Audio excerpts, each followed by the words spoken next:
I understand that you're in a new system, right? Right. And we can use all the excuses we want to use for Russell Wilson.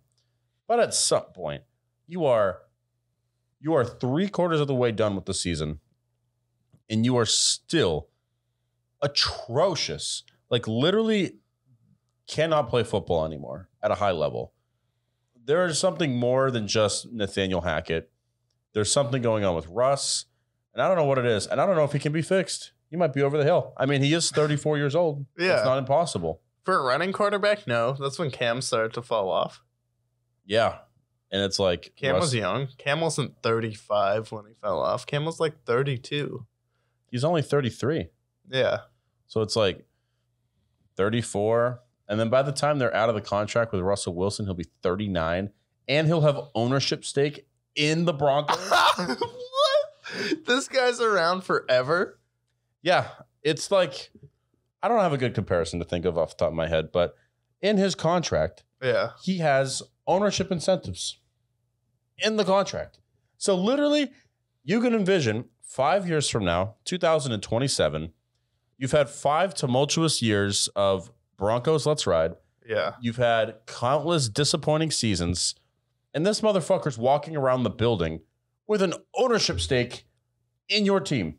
No, this is like you buy a stake in Starbucks, and then it gets bought. Starbucks gets bought by Cumberland Farms. Oof. And start selling Cumberland Farms coffee. And then you're like, oh, and you only make money from coffee.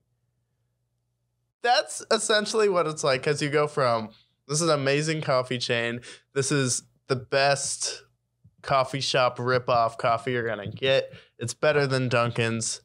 Their cold brew gets you wired. It's actual coffee, as compared to the only thing being served there is Cumberland Farms watered down black dog waste. Not only that, if we compare it back to the Broncos, the Bolin family, right? Yeah. Pat Bolin. They just bought it. They were one of the best ownership families at this point. Yeah.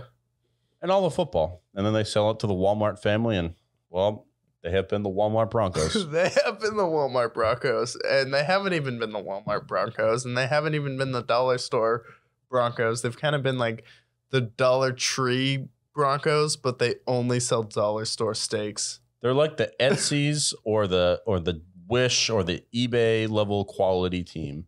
But you have to pay $30 for shipping. Yeah, exactly. It's like, you thought you were getting an Alexa, and you got just a random... You got an Alejandro. Yeah. You got a record player, and it's very scratchy. Every time it plays, you just hear... It's like the Broncos are such a joke, and I'm sick of talking about them.